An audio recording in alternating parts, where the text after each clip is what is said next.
یہ یزیدی اور کوفی شام ہو جاتی ہے، یہ تو سب کے سب اپنے خیموں میں آ جاتے ہیں، اور آنے کے بعد یہ سب کے سب مستی اور موج اور جنگ کی بظاہر جیتنے کی خوشی میں یہ اپنے اچھے اچھے کھانے پکانے میں لگ گئے، اور ناچ گانوں میں لگ گئے، اور ڈھول تماشے کھیل تماشوں میں لگ گئے کہ ہم نے جنگ میں کامیابی حاصل کر لی ہے۔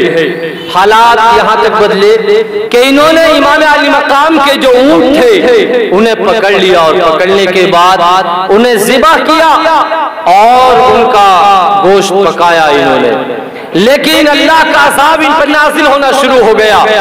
انہوں نے اپنی ہانڈیوں میں جب پکایا اور پکانے کے بعد تیار کر لیا، جب انہوں نے کھانا چاہا، جب انہوں نے اس کو کھانا چاہا اور اپنی پیالیوں میں کیا تو اس کا ذائقہ چکھا تو وہ بالکل کڑوا ہو چکا تھا، اور اس کا کڑوا پن اتنا تھا کہ کوئی اسے منہ میں بھی نہ لے سکتا۔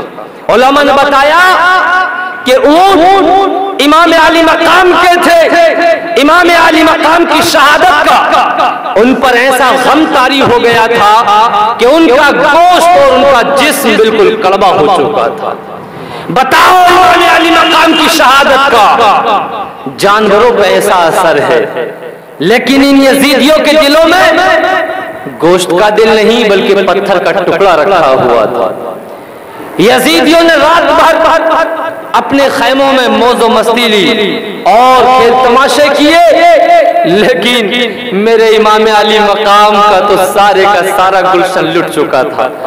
جوان بیٹے شہید ہو چکے تھے، بھتیجے شہید ہو چکے تھے، بیٹے شہید ہو چکے تھے، اور بھانجے شہید ہو چکے تھے، تمام جانثار شہید ہو چکے تھے۔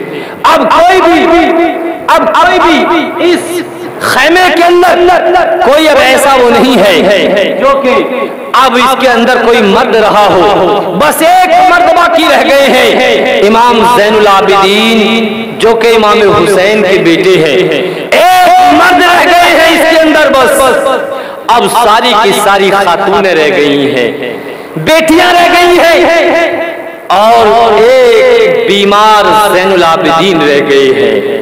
اللہ ظلم و ستم کا کوئی حال ہو، ظلم و ستم کے پہاڑوں کا کوئی حال ہو، حالات ایسے ہو گئے کہ ان کے تو اب جن کے ان عورتوں کا کیا حال ہوگا، ان سیدانیوں کا کیا حال ہوگا کہ جن کے سامنے ان کے شوہر کو شہید کر دیا گیا ہو، ان کے سامنے ان کے بیٹوں کو شہید کر دیا گیا ہو، ان کے سامنے ان کے بھائیوں کو شہید کر دیا گیا ہو، ان کے سامنے ان کے بھتیجوں کو شہید کر دیا گیا ہو، ان سیدانیوں کا کیا حال ہوگا۔ اللہ اللہ، امام حسین کی بیوی بھی ہے، اب بیوہ ہو چکی ہے، امام حسین کی بہن بھی ہے حضرت زینب، امام حسین کی بیٹی بھی ہے حضرت سکینہ، 7 سال کی عمر ہے، یتیم ہو چکی ہے۔ اللہ اللہ، ان کے غموں کا کیا حال ہوگا۔ اللہ اللہ، آخر رات ہوئی، آپ کی بہن حضرت زینب نے جو کردار کربلا کی زمین پر اور کوفے سے دمشق تک اور دمشق سے مدینے تک جو کردار نبھایا ہے، وہ امت مسلمہ کی عورتوں کے لیے تعلیم امت تھا، اور سبق تھا کہ اگر ایسا وقت آن پڑے تو حضرت زینب امام حسین کی بہن کی زندگی کو دیکھ لیا جائے اور صبر کا دامن پکڑ لیا جائے۔ حضرت زینب رات کا عالم ہے، اپنے بھائی بیمار زین العابدین کو جو کہ نواسہ رسول، جو رسول اللہ کے خاندان کا آخری چشم و چراغ ہے، جس سے کہ رسول اللہ کی نسل کو آگے چلنا ہے، اپنے بھائی کو اپنی گود میں لیے ہوئے بیٹھی ہے۔ یہ 12 13 14 سال کا یہ ایک بچہ بیمار ہے۔ اللہ اللہ، اسے لیے بیٹھی ہے، بہن زینب لیے بیٹھی ہے، بہن زینب کے غموں کا کوئی حال نہ ہے۔ رات کا عالم ہوا، دن میں تو جانے کی ہمت نہ ہوئی، اس لیے کہ یزیدی اپنی تلواریں لیے گھوم رہے تھے۔ اللہ اللہ، حالات یہاں تک بدلے کہ حضرت زینب رات کے عالم میں اپنے خیمے سے نکل کر گئیں، جب نکل کر گئیں تو حضرت زینب اس جگہ پہنچ گئیں جہاں امام حسین کی لاش زمین پر تھی۔ اللہ اللہ، حضرت زینب جیسے ہی پہنچی تو وہاں کسی کے بولنے کی آواز آ رہی تھی۔ حضرت زینب نے آواز کو پہچان لیا، کہا نانا جان محمد رسول اللہ، اے اللہ کے رسول آپ اس وقت کہاں تھے جب میرے بھائی کو کوفیوں نے شہید کر دیا، جب یزیدیوں نے حسین کو شہید کر دیا؟ کہا نواسی زینب یہاں آگے نہ آؤ ورنہ تو کوہرام برپا ہو جائے گا، دنیا انسانیت تباہ اور برباد ہو جائے گی۔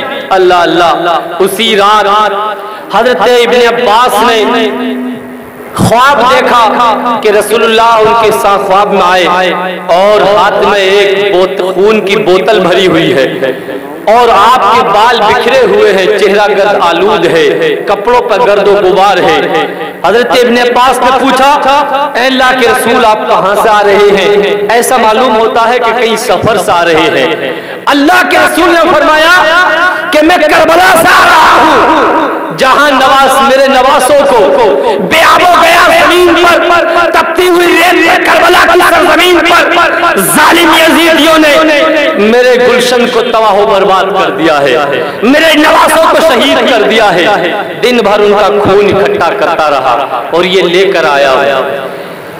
جب بیدار ہوئے حضرت ابن عباس تو مکے اور مدینے میں یہ خبر بہت جلد پھیل گئی، تمام لوگوں میں رنج و غم پھیل گیا۔ آخر صبح ہوتی ہے، ظالم یزیدیوں نے میرے حسین کے خیموں کو لوٹنا شروع کر دیا، خیموں کو لوٹ لیا، سامان کو لوٹنا شروع کر دیا، سیدانیوں کا ظلم و ستم کرنا شروع کر دیا۔ زین العابدین بیمار ایک چمڑے کے بستر پر لیٹے ہوئے ہیں، ایک ظالم یزیدی آتا ہے اور آنے کے بعد اس بستر کو بھی کھینچ کے لے جاتا ہے۔ آپ ننگی زمین پر پڑے ہوئے رہ گئے۔ اللہ اللہ، ظالم یزیدیوں نے میرے امام کے خیموں کو لوٹ لیا، ساری خاتون سیدانیاں ایک جگہ سمٹ کر بیٹھ گئیں، سامان کو لوٹ لیا، سارے جو سامان تھے وہ لوٹ لیے۔ حالات یہاں تک ہوئے کہ یزیدیوں نے میرے امام کے سر کو لیا۔ خولی نام کا ایک شخص تھا، یہ طواف میں میرے امام کے سر کو لے کے عبید اللہ بن زیاد کے دربار میں پہنچا اور کہنے لگا باغی اپنے انجام کو پہنچے اور جو حق پر تھے وہ کامیاب ہوئے، لیکن اس کا کہنا یہ غلط تھا۔ حقیقت میں جیت تو میرے حسین کی ہوئی تھی، اس لیے کہ کامیابی اسی ہوتی ہے جو حق پر ہوتا ہے۔ میرے حسین کربلا سے پہلے بھی حق پر تھے اور کربلا میں آ کر بھی حق پر تھے اور قیامت تک میرے حسین بھی حق پر ہے اور حسین کے ماننے والے بھی حق پر ہیں۔ نعرہ تکبیر، نعرہ رسالت، نعرہ حیدری، نعرہ حیدری۔ اب امام حسین کے سر کو یہاں لایا گیا عبید اللہ بن زیاد کے دربار میں۔ جب لایا گیا تو آپ کے سر کو عبید اللہ بن زیاد کے دربار میں رکھا گیا اور یہیں سے سیدانیوں کو